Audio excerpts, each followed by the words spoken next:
interviewer Alain Soral, qui a écrit plusieurs ouvrages, dont un que vous connaissez parfaitement, Comprendre l'Empire, et surtout, comprendre l'époque. Merci à tous.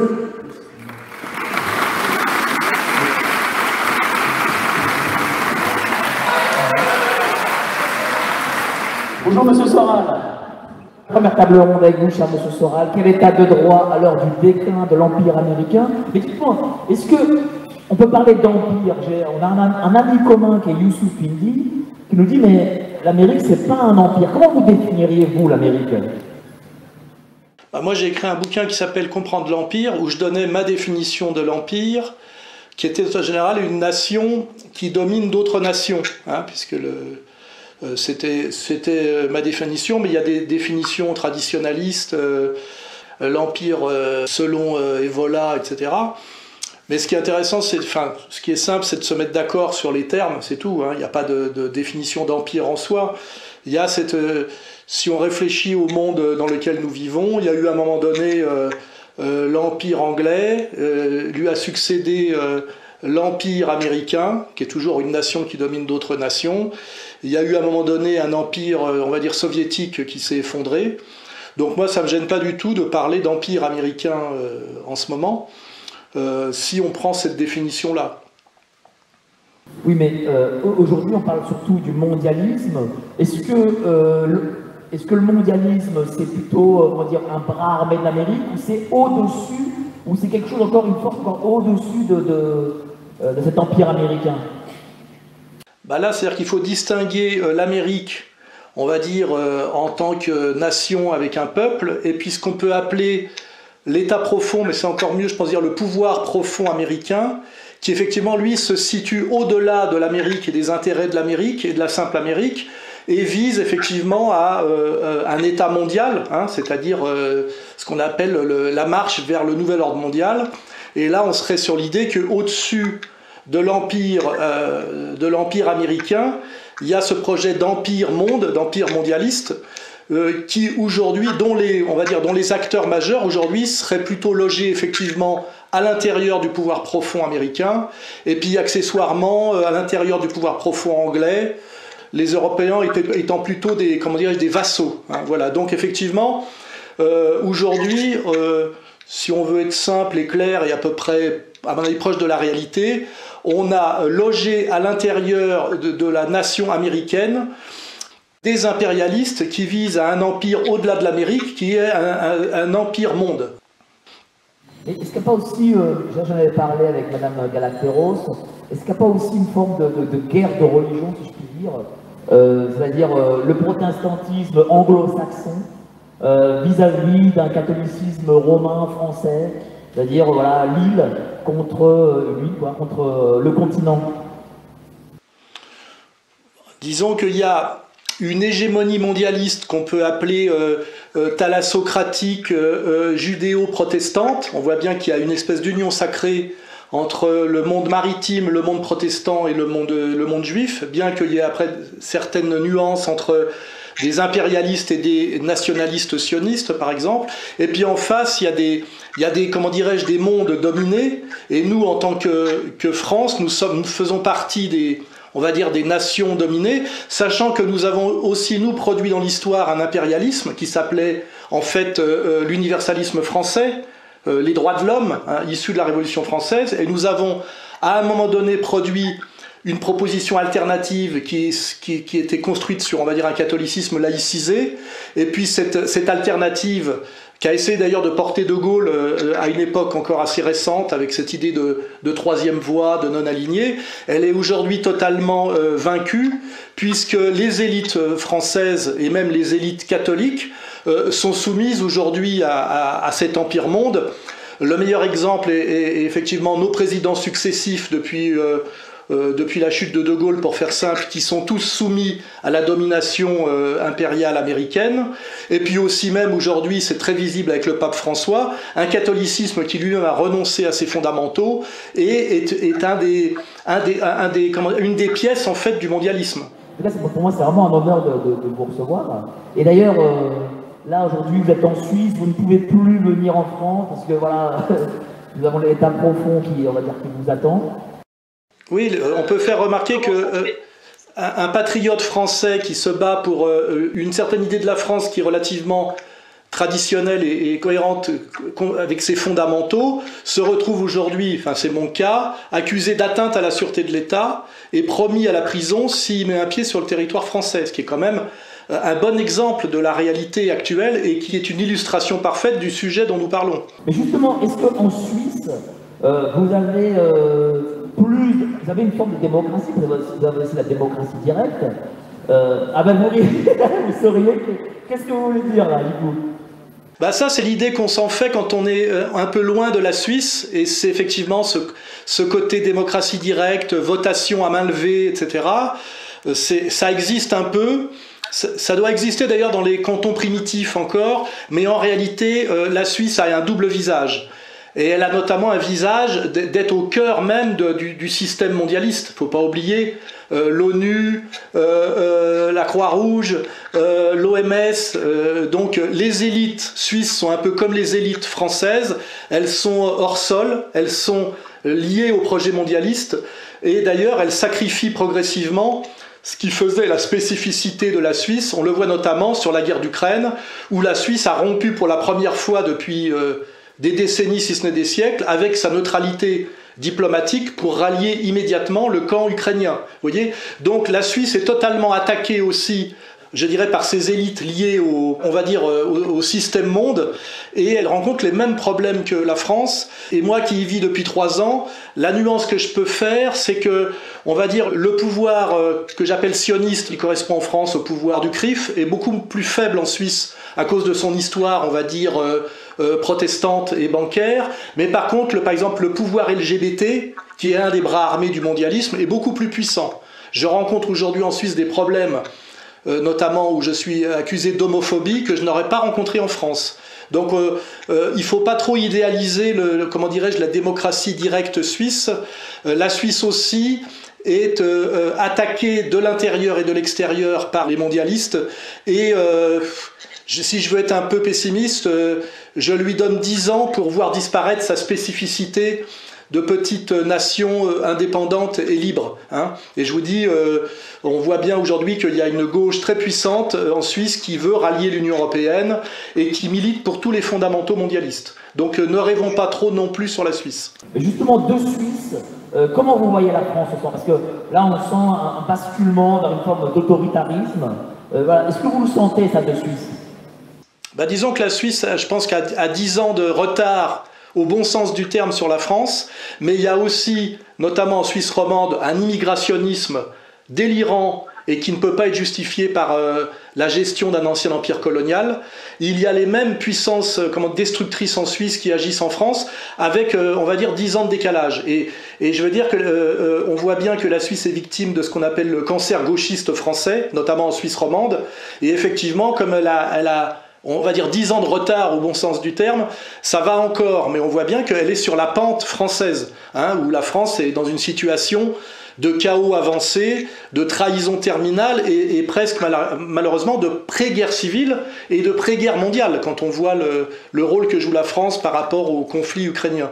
Donc la seule chose qu'on peut dire de la Suisse, c'est que comme elle est un peu plus lente, elle a heureusement 10 ans de retard sur ce calendrier mondialiste qui est un calendrier du chaos, hein, il faut bien le rappeler. Alors vous avez parlé là de l'Ukraine. Qu'est-ce que c'est l'Ukraine exactement? Est-ce que c'est la dernière cartouche de ces mondialistes avant la dédollarisation du monde? L'Ukraine, c'est d'abord, quand on s'y intéresse... on s'intéresse à l'Ukraine de ces 20-30 dernières années, c'est une plaque tournante du blanchiment d'argent sale, c'est une plaque tournante du trafic d'enfants, c'est un lieu, comment dirais-je, où l'économie délinquante américano-mondialiste a tout pouvoir, et c'est aussi effectivement le vecteur de tentatives de déstabilisation de la Russie, et c'est là que se joue la tentative des mondialistes d'empêcher, on va dire, que la Russie retrouve la place qui était la sienne du temps de l'URSS, même si c'est sur d'autres principes. Hein.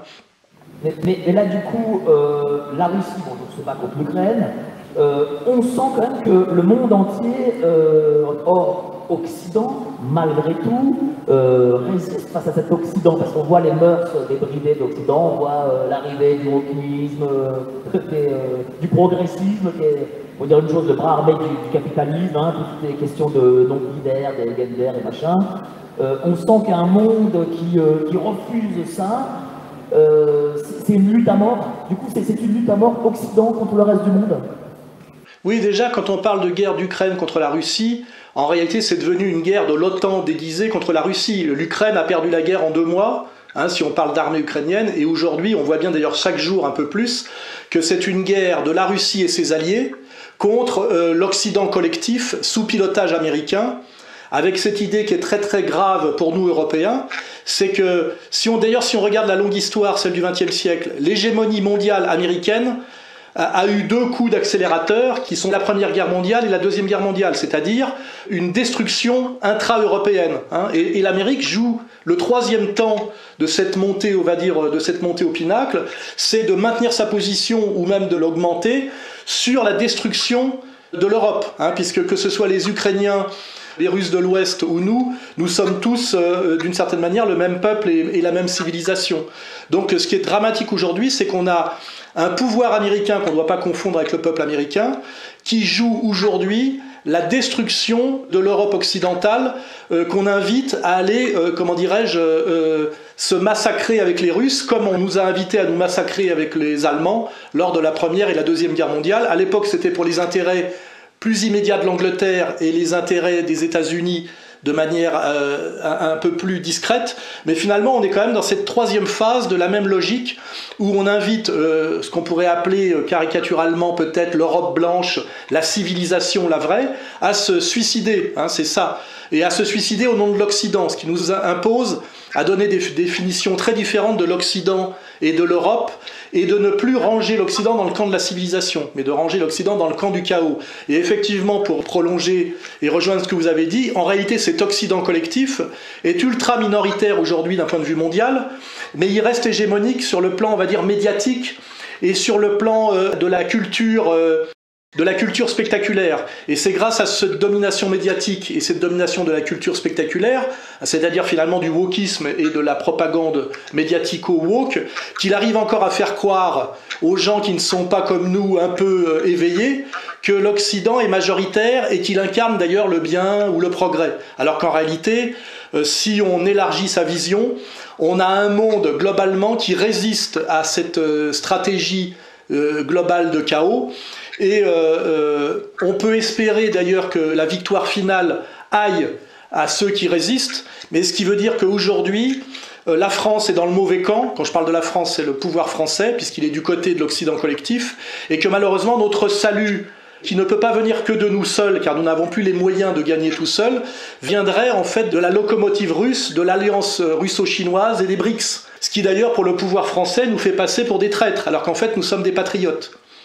Alors, vous faites bien la distinction entre les pouvoirs et les peuples, mais est-ce que le peuple français, justement, il résiste? Est-ce que le peuple français, on a l'impression, je parle dans sa grande globalité, hein, pas les individus, parce qu'ici on a essentiellement des résistants, mais est-ce que, dans sa grande majorité, le peuple français résiste à cette emprise?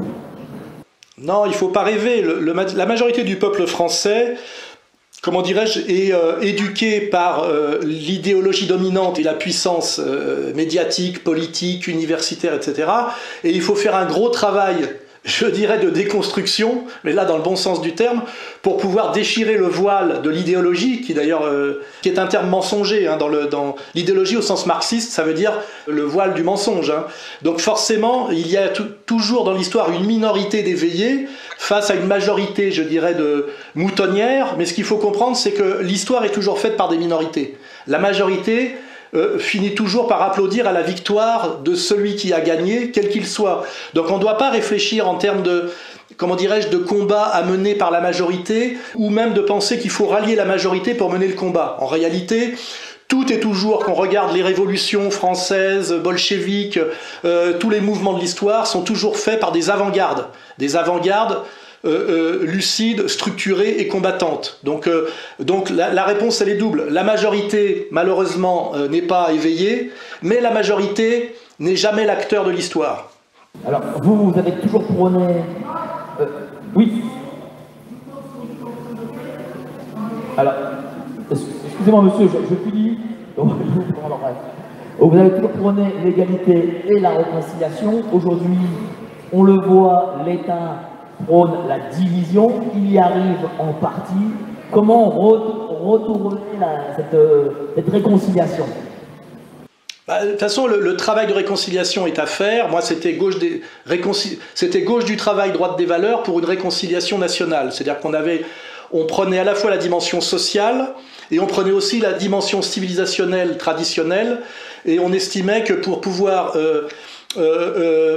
agir politiquement efficacement, il fallait cette alliance, je dirais, croisée, qui était la symétrique de l'alliance croisée que Kluskar appelle libéral-libertaire. C'est-à-dire qu'on a bien vu que le pouvoir aujourd'hui, c'est l'alliance du capital dans sa version la plus violente et antisociale, quand on regarde bien, on voit avec la réforme des retraites, et en même temps allié au progressisme, c'est-à-dire c'est toujours l'alliance de la droite sociale et de la gauche sociétale. Et moi, ma théorie très simple, c'est qu'il fallait proposer l'alliance inverse pour pouvoir mener un combat un peu efficace. C'est-à-dire ce que j'appelle la gauche du travail et la droite des valeurs. Parce qu'en réalité, le pouvoir aujourd'hui, on l'a vu de manière très symbolique avec le mariage de Carla Bruni et de Sarkozy, c'était vraiment le mariage de la gauche bobo avec la droite du capital atlantiste. Vous voyez? Parce qu'en réalité, comme dans toutes les réalités historiques, le politique se vérifie toujours par les mariages princiers d'une certaine manière. Et en fait, moi j'ai beaucoup insisté à l'époque sur le symbole du mariage Sarkozy-Carla Bruni. C'était vraiment la ratification finale de ce qui avait été inauguré en mai 68, c'est-à-dire la gauche libertaire au service de la droite libérale. Et donc c'est ça la réconciliation nationale, c'est pas la réconciliation de tout et de n'importe quoi, c'est de faire marcher ensemble, on va dire, les gilets jaunes et la manif pour tous, ceux qui défendent la famille et qui s'intéressent plus à cette question-là parce qu'ils sont socialement plus élevés, on va dire les classes moyennes supérieures qui défendent la structure fondamentale qui est la famille et la différence des sexes, et ils doivent être alliés à ceux qui ont plus des problématiques sociales parce qu'ils sont plus bas dans l'échelle sociale, qui étaient les gilets jaunes. Et pour moi, c'est ça l'alliance nécessaire, on va dire, si je prends des exemples concrets, c'est l'alliance absolument nécessaire des gilets jaunes et de la manif pour tous, c'est-à-dire du prolétariat en difficulté et de la classe moyenne attaquée sur les valeurs. Voilà. Mais dites-moi, monsieur Soral, c'est-à-dire quoi? C'est-à-dire que le clivage, c'est aussi la bourgeoisie, on est revenu au clivage de classe, c'est-à-dire bourgeoisie, peuple? Le problème, c'est qu'il faut intégrer ce qu'on appelait la complexification des rapports de classe, c'est-à-dire qu'on n'est plus dans une lutte classe contre classe du 19e siècle avec une bourgeoisie et un prolétariat. On a notamment ce qu'on appelle les couches moyennes salariées, c'est-à-dire le monde des cols blancs. Donc c'est plus compliqué, mais quand même, il y a cette réalité. Donc il faut comprendre aujourd'hui... on va dire qu'il y a ce qu'on appelle l'hyperclasse d'Atali, c'est-à-dire une grande bourgeoisie hors sol et cosmopolite, et il y a, comment dirais-je, un peuple du travail, mais au milieu, il y a quand même tout un glacis de ce qu'on appelle les cadres supérieurs, tout ce que d'ailleurs décrivaient les sociologues à partir des années 60-70, ce qu'on appelle les couches moyennes salariées. Et en fait, les alliances sont plus complexes qu'avant, et surtout, il y a d'énormes pesanteurs culturelles, parce qu'on a beaucoup, pour simplifier, le travail des médias pendant des décennies, ça a été de faire croire à la classe moyenne qu'elle était l'alliée du grand capital, alors qu'en réalité, elle est progressivement sacrifiée comme le prolétariat. Et le vrai combat idéologique aujourd'hui, c'est d'essayer de faire comprendre à la classe moyenne que son intérêt est d'être solidaire, on va dire, du peuple du travail, et de comprendre que le grand capital mondialiste est là pour liquider les classes moyennes. C'est-à-dire qu'il y a une lutte de la grande bourgeoisie contre la moyenne bourgeoisie. Toute la problématique aujourd'hui, c'est de faire comprendre aux classes moyennes qu'elles doivent être solidaires, on va dire, du petit salariat, de ce qu'on appelait avant le prolétariat, et non pas de la grande bourgeoisie incarnée par le MEDEF, car en réalité, aujourd'hui, le processus mondialiste passe par une liquidation des classes moyennes. Ce qui définit les classes moyennes, c'est qu'ils sont propriétaires de leurs moyens de production. Ce qui n'est pas le cas des couches moyennes salariées, qui sont des salariés élevés. Voilà. Et en réalité, tout le travail idéologique aujourd'hui, c'est de détricoter l'idéologie dominante qui a toujours flatté la classe moyenne pour qu'elle se sente solidaire et du même monde que la grande bourgeoisie. Or aujourd'hui, le petit patron, le patron de PME, le commerçant, même s'il gagne bien sa vie, sa liquidation est programmée par le mondialisme financier. Et la difficulté, c'est de faire comprendre à un patron qui gagne bien sa vie de PME qui doit être solidaire du prolétariat et des gilets jaunes, et non pas marcher dans la combine libérale financière mondialiste. Hein. Et ça, c'est un travail difficile parce que c'est tenter de détricoter des décennies et des décennies, comment dirais-je, d'idéologie et de confort culturel. Et ça, c'est l'ennemi est intelligent et est puissant et joue beaucoup là-dessus. Hein. Mais tant qu'on n'arrivera pas à faire l'union on va dire, du prolétariat et de la classe moyenne, sur le plan du combat, on va dire, socio-économique, on sera systématiquement vaincu. Mais c'est pas ce que théorise M. Zemmour, cette fameuse bourgeoisie patriote. Oui, mais Zemmour ne dit pas que des bêtises. Hein. Moi, je ne le trouve pas légitime pour incarner certaines idées, mais sa critique globalement est fondée. La seule nuance que je ferai, c'est qu'il surinvestit la question de l'islam, qui est en fait une conséquence de la question de l'immigration, et il a tendance à mettre le focus là-dessus, parce qu'effectivement, ça fait du bien aux gens qui sont horripilés par l'immigration incontrôlée, et évidemment, cette immigration n'est pas une immigration majoritairement nordique et protestante, c'est une immigration, on le sait, saharienne, subsaharienne et musulmane. Donc le problème, c'est les dosages. Il y a toujours une multiplicité de causes, hein, il n'y a pas qu'une cause, et il ne faut pas être dans le monodéterminisme exclusif qui fait que vous avez une cause et vous refusez les autres. Il y a des causes qui se combinent, mais après ce qu'il faut, c'est les articuler correctement et les hiérarchiser correctement. Et c'est là, moi, mon hiatus avec Zemmour, c'est qu'il a tendance à surévaluer la question de l'islam et à cacher un peu derrière la question de l'immigration et donc la question du processus mondialiste libéral, je dirais. Hein, c'est là où je verrais des contradictions. Mais lui, est-ce qu'il ne fait pas exprès? Parce que vous avez parlé tout à l'heure de CNews, lui il en vient. Est-ce que justement il n'est pas une arme de ces mondialistes pour raboter un peu vers cet électorat CNews? Bah, c'est nous ce qu'on appelle l'opposition contrôlée et même les contrôleurs d'opposition. Je pense que Zemmour a une sensibilité qui est liée d'ailleurs à son histoire familiale, à son histoire religieuse, et il est instrumentalisé plus ou moins sciemment d'ailleurs, parce que c'est pour aussi des questions de réussite mondaine, il accepte en fait de jouer un rôle et de remplir une case. Mais effectivement, quand on a la vision que je prétends avoir la plus globale possible et la plus cohérente possible, on peut estimer que Zemmour est en partie un contrôleur d'opposition ou qui fait partie, même parfois un peu malgré lui, de l'opposition contrôlée. Et d'ailleurs, nous, on a toujours dit que l'avenir électoral de Zemmour était bien inférieur à son avenir médiatique, parce qu'en réalité, en France, la question majeure est la question sociale, qu'il avait tendance à laisser de côté, et en fait la question raciale, la question identitaire est une conséquence de la question sociale. Et ça s'appelle d'ailleurs l'immigration. Les immigrés ne sont pas venus d'eux-mêmes, c'est le grand patronat français dans les années 60-70 et aujourd'hui les mondialistes du pouvoir profond mondialiste qui veulent cette immigration intégrale.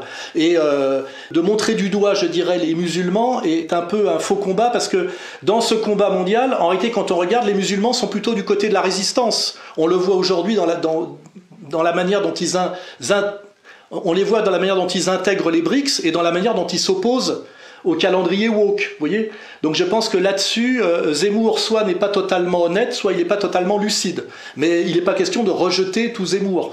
Moi, je pense qu'il faut éviter, si on veut mener des combats un peu unitaires, d'être dans le tout ou rien. Hein. Moi, j'ai des petites dissensions avec Pierre Hilard sur la question de la Russie, mais je suis main dans la main avec Hilard face à des ennemis qui sont prioritaires. Là-dessus, il faut être schmittéen. Hein. On a des ennemis immédiats et prioritaires qui nécessitent de laisser un peu de côté des petites dissensions qu'on réglera plus tard. Rappelons-nous du CNR et de De Gaulle. À un moment donné, quand il fallait chasser les Allemands, le travail de Jean Moulin, c'était de réconcilier les Croix de Feu, l'Action française et les communistes. Hein.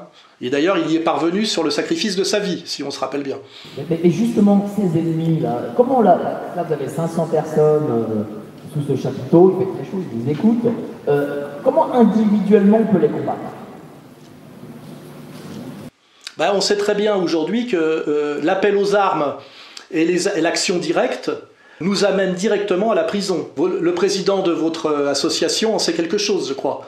Aujourd'hui, il y a en France, sur le modèle du Patriot Act américain, qui, je rappelle, est une abolition en douce de l'état de droit sous prétexte d'état d'urgence, Nous avons eu la même chose en France de façon, on va dire, plus discrète, avec notamment ce qu'on appelle la loi antiséparatiste et la loi qui s'appelle l'association de malfaiteurs. On nous a vendu la loi antiséparatiste en disant que c'était pour lutter contre le danger islamiste. Or, en fait, on se rend compte dans les faits que ça permet de mettre hors d'état de nuire ce qu'on appelle aujourd'hui abusivement l'ultra-droite, c'est-à-dire en fait les patriotes. Et donc, pour l'instant, le combat ne peut être qu'un combat de recrutement et de formation, parce que dès qu'on passe à quelque chose qui ressemble un peu plus à de l'action directe, l'appareil répressif en France se met en place immédiatement. Et je peux vous en parler savamment. Donc, moi, je mets toujours en garde contre les gens qui vous invitent à l'action directe, et notamment à vous déclarer pour l'action directe sur les réseaux sociaux. Rappelons-nous de l'épisode Rémi Daillet. Il faut être très prudent là-dessus. Ce qui veut dire que aujourd'hui, par exemple, moi, mon travail, c'est de faire comprendre que notre salut passe par la victoire de la Russie et de l'alliance, on va dire, russo-BRICS, que notre salut passe par la victoire russe et la défaite ukrainienne, par exemple. Parce que là, c'est un combat, je dirais, immédiat et qui détermine presque tout. Parce que si la Russie perd en Ukraine, nous serons, nous, châtiés. Nous serons châtiés très violemment pour avoir tenté de résister. Et ça sera, je dirais, la victoire terminale, c'est peut-être un peu fort, mais la victoire pour un temps long encore de cet empire mondialiste financier et woke. C'est-à-dire qu'il a tous les défauts. Il est pour la désintégration des mœurs et pour la violence économique. C'est-à-dire que je ne lui vois, moi, aucune qualité.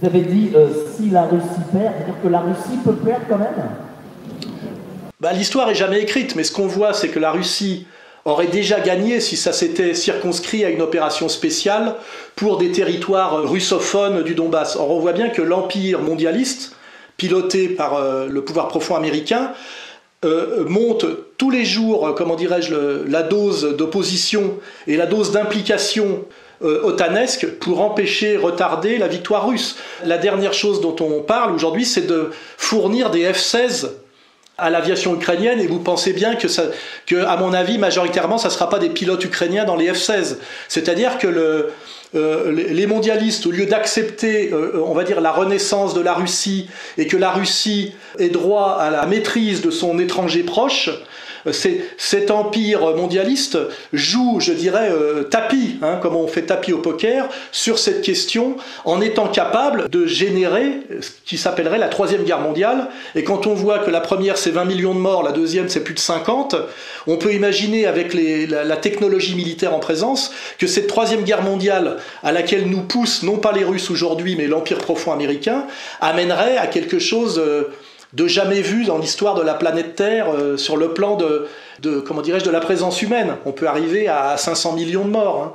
Et aujourd'hui, c'est ça qu'on doit mener comme combat par rapport notamment à l'incroyable propagande de guerre de LCI, de BFM, qui est d'une obscénité sur laquelle d'ailleurs il faudrait réfléchir, parce qu'on aurait pu penser qu'il y avait un progrès grâce à la diversité des médias et à la multiplicité des médias, et qu'il y avait un progrès sur la communication. On voit qu'en période de guerre et d'avant-guerre, la propagande devient une propagande de guerre aussi vulgaire que dans les années 40 ou sous la Première Guerre mondiale. Il n'y a pas de progrès de ce point de vue-là, c'est très choquant. Moi, ça me choque terriblement quand je vois une émission de LCI ou de BFM où on invite un interlocuteur russe face à 3 soi-disant journalistes ou experts français.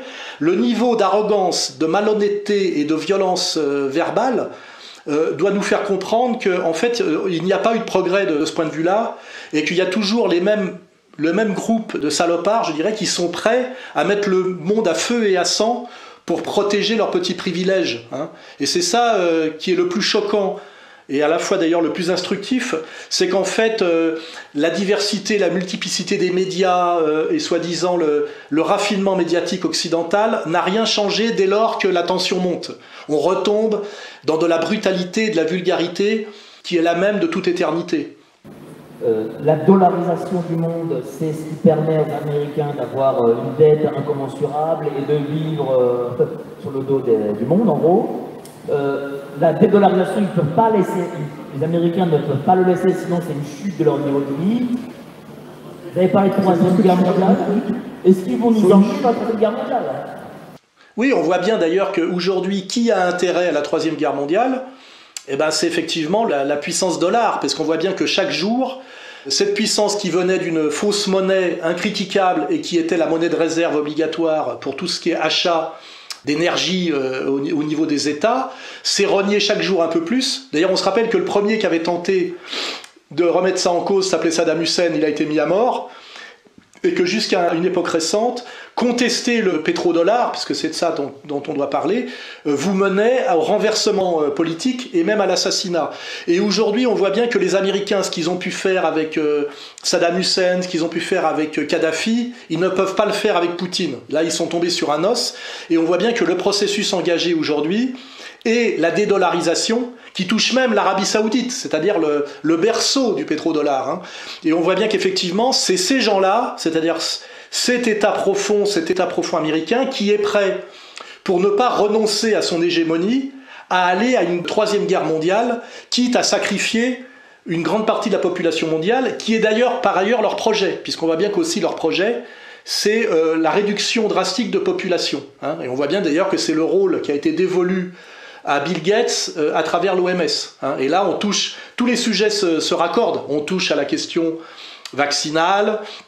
Donc on voit bien effectivement que quand on essaie d'avoir une vision globale de ce processus mondialiste et de cette guerre en fait des mondialistes contre les anti-mondialistes, qu'on appelle les multipolaires, et on voit bien que tous les sujets sont coordonnés et raccordés. Le sujet monétaire, le sujet financier, le sujet géopolitique, le sujet religieux, le sujet nataliste, le sujet culturel, etc.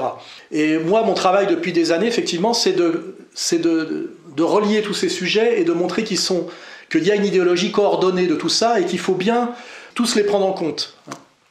On a une multiplication des crises, crise sanitaire, crise de l'eau, crise de l'énergie, la guerre.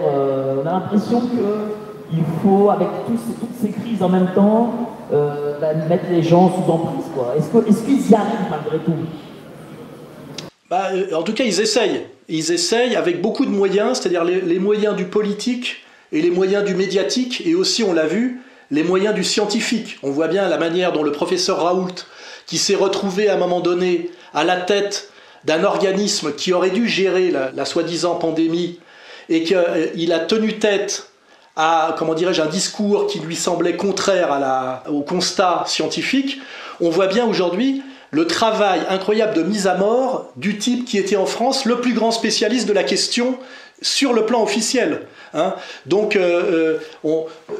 il faut bien comprendre le lien, effectivement, entre Poutine, Raoult, vous voyez, voir les intervenants qui sont ici, Pierre Hillard, moi, etc. Quoi. On voit bien qu'aujourd'hui, il y a une union sacrée à faire absolument entre résistants dans chaque secteur.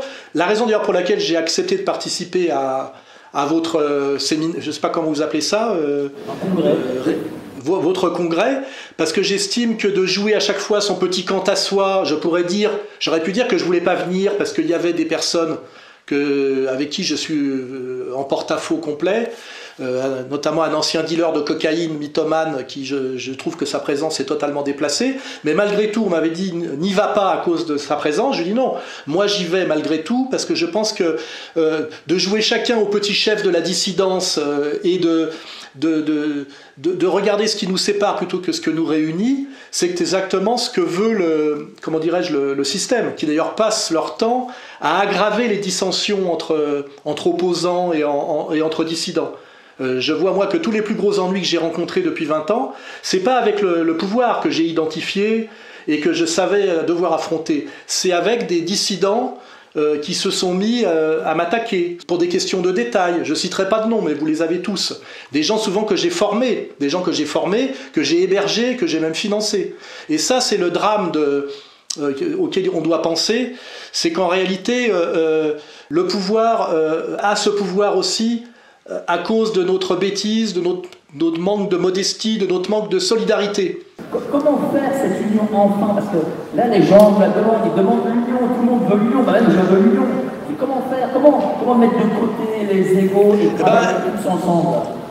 Il faudrait écrire une plateforme commune sur des sujets essentiels sur lesquels nous sommes d'accord, et dire que nous laissons de côté, transitoirement, jusqu'à la victoire finale, les sujets de discorde. Moi, par exemple, ça ne me viendrait pas à l'idée de déclarer la guerre à Pierre Hilard parce qu'on n'est pas d'accord sur le rôle de la Russie de Poutine dans le combat antimondialiste.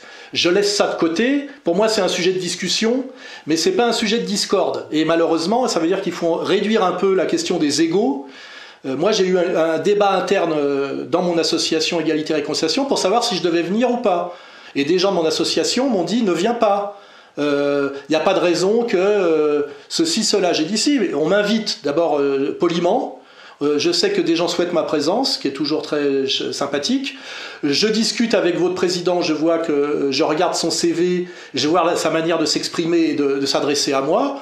Et je viens sans me poser la question de si je vais être instrumentalisé, si ceci, si cela. Vous voyez, il faut en rabattre un peu sur nos égos. Et je vous dis, le meilleur exemple qu'on ait dans l'histoire française récente, c'est le CNR, le Comité national de la résistance. C'est à un moment donné, face à l'occupant allemand, il fallait que, alors ça s'est fait autour du général de Gaulle, il fallait que des gens issus de la tradition, qui étaient beaucoup des gens de l'Action française, puissent momentanément collaborer avec des gens du Parti communiste. Vous voyez, c'était vraiment très... Et je pense que le CNR, bon après on peut discuter sur la mythologie du CNR, c'est un autre sujet, hein, les sujets sont toujours plus complexes quand on les regarde profondément, mais je veux dire, on doit se souvenir qu'à un moment donné, il y a eu le CNR, et que même le CNR a produit des élites politiques françaises jusque dans les années 70, c'est-à-dire de gauche et de droite, qui avaient une certaine fraternité patriote. Hein. Je pense que ce CNR a produit des élites politiques de gauche et de droite qui ont permis à la France, je dirais, de se maintenir assez haut dans l'histoire mondiale pendant ce qu'on a appelé les 30 Glorieuses. Et il faut absolument renouer avec ce CNR, car nous sommes dans la même situation aujourd'hui, où des collabos en place au sein du pouvoir effectif mènent une politique de destruction de la France à tous les niveaux, hein, économique, culturel, géopolitique, et face à cet ennemi qu'on peut appeler Macron, hein, Macron symbolise absolument tout ça, nous devons mettre de côté nos petites dissensions et marcher la main dans la main sur, je dirais, une charte commune et minimum, hein, voilà, et ne pas demander, par exemple, la soumission des uns aux autres, parce que moi, je reçois des fois des messages de gens qui me disent « Pourquoi vous n'adhérez pas à tel groupe ou à telle association ?» Je dis « Parce que j'en ai créé un depuis 20 ans, moi je veux bien collaborer, comme à un moment donné, dans le CNR, vous aviez des groupes constitués, qui simplement ne fusionnaient pas les uns avec les autres ou ne passaient pas les uns dans les autres, mais acceptaient, pour un calendrier précis et avec des objectifs précis, de marcher la main dans la main. J'en pense qu'il faut exactement refaire ça. Et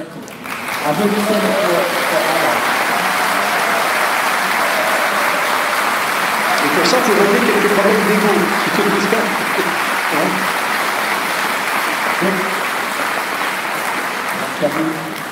Dites-moi, M. Soral, souvent il y a des gens qui viennent me voir et me disent « Oui, mais on prenait les mondialistes, ils ont prévu ça, ils ont prévu ceci, ils ont quelques coups d'avance. » Moi, je trouve que c'est un discours malgré tout qui peut être très défaitiste et je pense qu'on ne doit pas donner ça aux gens, dire « Ah ouais, ils ont déjà gagné. » Vous, qu'est-ce que vous en pensez?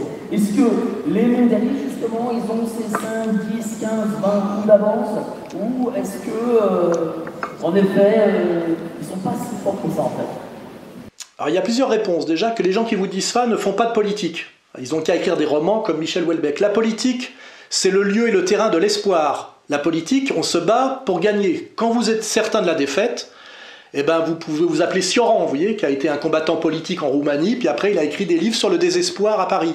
Donc déjà, quelqu'un qui vous dit « on ne peut pas gagner, c'est perdu », il n'est pas sur le champ politique. Donc on n'a pas à l'écouter. À ce moment-là, il écrit des poèmes désespérés ou il se suicide. À la limite, pourquoi pas, hein, ou il se drogue, je sais pas. Mais la politique, c'est le lieu du combat et de l'espoir. Et le but de la politique, c'est la victoire. C'est rien d'autre. Donc nous, on est des politiques. Hein. Moi, j'ai choisi d'être politique. Donc je me bats. Et n'oubliez pas que l'histoire et la politique, c'est pas comme le sport. Dans un sport, le match de football dure 2 fois 45 minutes. À la fin, on siffle la fin du match et il y a un résultat pour l'éternité. En politique, le match n'est jamais fini. Donc vous pouvez être mené 15-0, et bien peut-être qu'à mon avis, vous passerez à 16-15. Ça va prendre du temps, c'est tout. C'est une question de rapport au temps et de rapport à l'espoir.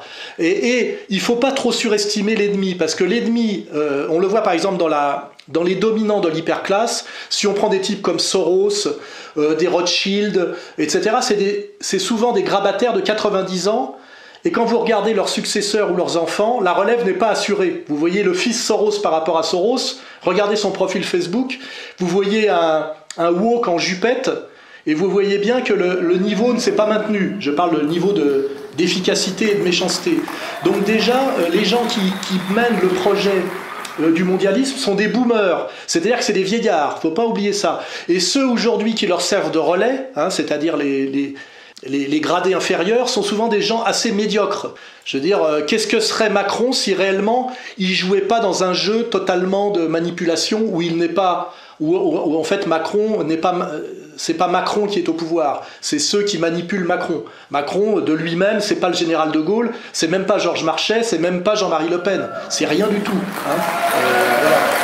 C'est un pervers, on va dire, c'est tout. Hein.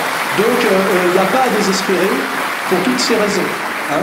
Et puis d'ailleurs, on voit très bien que la Russie, par exemple, post-soviétique, qui était tombée au fond du trou, hein, rappelez-vous de l'époque Elstine, il y a eu un moment donné, avec des aléas de l'histoire, un peu de chance et beaucoup de stratégie, un type comme Poutine qui est arrivé au pouvoir et qui a fait un travail de redressement de la Russie sur une période de 20 ans, qui est objectif, qu'on doit constater. Si on prend la natalité, la médecine, la production industrielle, enfin les critères objectifs. Hein. Moi je me base comme Todd sur des critères sérieux, parce qu'après c'est des discussions métaphysiques. Hein. Mais on voit bien que donc Poutine a pu à un moment donné émerger dans une Russie qui était encore bien plus malade que la France d'aujourd'hui. Donc on doit travailler et à un moment donné... on finit par marquer des points, et puis comme je vous dis, l'histoire n'est jamais finie, et on voit bien aujourd'hui, si on prend du recul, que en fait l'empire mondialiste thalassocratique, judéo-protestant, capitaliste financier a un peu mangé son pain blanc, et est dans une phase de contradiction relativement exacerbée, et a contre lui beaucoup d'opposants de masse critique bien supérieure à ce que c'était du temps des Kadhafi et des Saddam Hussein. Aujourd'hui, l'alliance russo-chinoise, bon, qui n'est pas forcément le rêve pour tout le monde, est une alliance d'une solidité sur le plan militaro-industriel, géopolitique, qui permet d'espérer la victoire des multipolaires, on va dire, puisqu'il faut y trouver notre intérêt, et on peut même penser que si on fait de la prospective, cette alliance russo-chinoise a plus de chances de gagner aujourd'hui que l'empire du dollar déclinant. Et c'est d'ailleurs pour ça qu'aujourd'hui, l'empire du dollar n'a comme outil essentiellement que l'outil de la manipulation médiatique et de la corruption politique. Mais ce ne sont pas des outils, je dirais, pérennes sur la durée. Parce qu'à un moment donné, il y a ce qu'on appelle l'éternel retour du concret. Si on fait le parallèle avec la fin de l'Union soviétique, on châtiait les dissidents, il y avait la toute-puissance de la Pravda et de la nomenclatura, mais il y avait le réel, c'est que plus rien ne marchait. Et à un moment donné, c'est tombé presque... beaucoup plus vite et de manière presque étonnante par rapport aux analystes. Je me rappelle, les analystes comme Castoriadis n'ont rien vu de l'effondrement de l'URSS. Ils pensaient qu'on allait vers une guerre mondiale. Ils pensaient que l'URSS allait tenter une guerre pour se survivre, alors qu'en fait ils ont mis la clé sous la porte. Ce qui veut dire que si on fait un parallèle, la force politique que représente Trump aux États-Unis est un espoir aussi, parce que ça c'est le courant America First qui veulent justement sortir de l'impérialisme mondialiste, qui d'ailleurs sacrifie l'Amérique intérieure, et rejoindre d'une certaine manière la multipolarité. Il faut bien prendre en compte l'énorme puissance, d'ailleurs combattue très violemment à l'intérieur de l'Amérique, du courant trumpien, hein, et au-delà de Trump, de ce qu'il représente. Il y a toute une partie de l'Amérique et de l'Amérique profonde, qui est le contraire de l'État profond, qui souhaite en fait aussi la défaite de l'Empire mondial, même si d'ailleurs au niveau du peuple américain, ils ne comprennent pas tous les ressorts complexes, hein, à cause de la médiocrité de la culture de masse américaine. Mais ils le ressentent. Donc on a d'un côté Poutine, allié à Xi Jinping, on a le basculement des BRICS en ce moment avec la réconciliation de l'Arabie Saoudite et de l'Iran par exemple, c'est des faits très importants, et on a aux États-Unis le courant trumpien. Tout ça nous donne beaucoup d'espoir, hein. Il ne faut surtout pas désespérer. Alors, avec la question, j'ai deux dernières questions, je les pose en même temps. J'ai deux dernières questions sur le doctorat, je les pose en même temps. On voit que les mondialistes en tout cas de l'Union européenne veulent imposer l'identité numérique et la monnaie numérique. Du coup, combien de temps il nous reste et est-ce qu'au final, nous vaincrons? De toute façon, si on est vaincu, c'est l'humanité qui est vaincue. Et moi, je mettrais en avant l'idéologie woke et le transsexualisme. On voit bien que là, on est face à des idéologies de mort qui ne sont plus des discussions. C'est-à-dire que ça attaque l'humanité dans son fondement même, qui est la différence des sexes et la matrice familiale. Quand on prétend qu'on peut changer de sexe et qu'on incite les enfants à transitionner, on est sur une attaque, on attaque l'os, je veux dire on attaque l'humanité dans ce qu'elle a de plus fondamental, c'est-à-dire on attaque le noyau anthropologique de l'humanité. Et ceux qui font ça sont en train de prouver qu'ils sont quelque part en bout de course. Parce que trop, c'est trop. On voit très bien aujourd'hui que personne ne veut du woke en réalité, à part une infime minorité de pervers et une infime minorité de dégénérés, et puis derrière, je dirais des braves abrutis qui croient que c'est le progressisme. Et ça, c'est des marqueurs très importants. Je veux dire, le transsexualisme ne passera pas, c'est trop, personne n'en veut, les musulmans n'en veulent pas, les Africains n'en veulent pas, les catholiques n'en veulent pas, les Russes n'en veulent pas, les Chinois n'en veulent pas, personne n'en veut en réalité à part Biden et sa bande. Et regardez le symbole de Biden père et fils. Nous avons un vieillard dégénéré et complètement gâteux, avec un fils totalement dégénéré, drogué, et tout ça d'ailleurs dans un bain de pédophilie et de pédocriminalité évidente. Et ces gens-là ne peuvent pas régner dans les temps futurs, parce qu'à un moment donné, il y a un problème de dysfonctionnalité et d'illégitimité radicale. Hein. Et moi, c'est ça que je vois. Alors évidemment, la monnaie virtuelle, etc., c'est des combats que ces gens-là mènent, mais je pense qu'à un moment donné, le réel finira par ressurgir, parce qu'on peut tricher par rapport à la réalité, mais quand on a tellement triché qu'il ne reste plus rien de réel, parce que c'est un peu comme la métaphore du dollar qui n'a plus aucune valeur à force de multiplier le nombre de billets, c'est qu'à la fin cette monnaie ne vaut plus rien, ou pour faire encore plus français et simple, quand on met trop d'eau dans le vin, ben à la fin c'est des tonneaux d'eau, il n'y a plus de vin, vous voyez, on arrive là à cette réalité que toute l'humanité globale voit, c'est que trop c'est trop et que la réalité est bafouée au-delà de ce qui est peut être supportable anthropologiquement. Et c'est ça l'espoir, et il est, je dirais, radical et total. Hein, voilà. Et d'ailleurs, ça veut dire que le diable, à un moment donné, parce que c'est ça le diable, hein, le diable sera nécessairement vaincu. Ben, le diable perd toujours. Le diable perd toujours. Oui, voilà, il va perdre et bientôt. Et nous avons à la fois une chance dans notre malheur, c'est que nous vivons une période relativement tragique par rapport aux années 60, mais nous verrons sans doute, nous, l'effondrement de ce système, et nous verrons la défaite de Satan, car elle est imminente. Et ça mérite toutes les souffrances que nous endurons. C'est que nous serons de ce combat final, ce qui vaut très cher d'une certaine manière, et nous devons nous en réjouir. Et moi, personnellement, malgré tous les coups que je prends, je me réjouis de vivre, d'être encore vivant, et sans doute je serai encore vivant, au moment où le diable sera vaincu, et où on va dire le bien triomphera à nouveau sur terre, après une séquence de mensonges et de laideurs qu'on peut dater depuis le début des années 70, vous voyez. Donc moi, tout me porte vers l'espoir. Merci beaucoup, M. Sorel.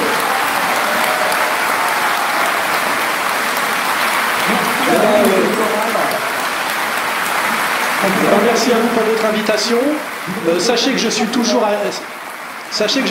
actif et en pleine forme. Hein, et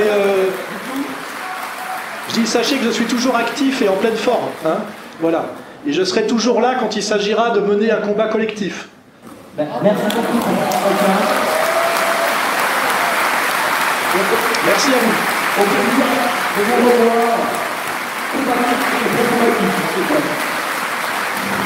Merci à vous. Alors, merci à Mike. Merci à Mike d'avoir avec autant de finesse. Merci. Autant de finesse. Autant d'esprit de synthèse, mais aussi de prudence nécessaire. J'ai eu le nom en plus, moi, il y a un quart d'heure. Je garde les secrets. Et d'ailleurs, je peux vous dire que Mike a un grand courage, parce que tout d'abord, il a supporté le secret jusqu'à 3h25. Ouais, de 2h40 à 3h25. Voilà, c'est ça. Et il a, je pense, magnifiquement mené ce débat. Nous remercions naturellement M. Sorel d'avoir participé à nos échanges.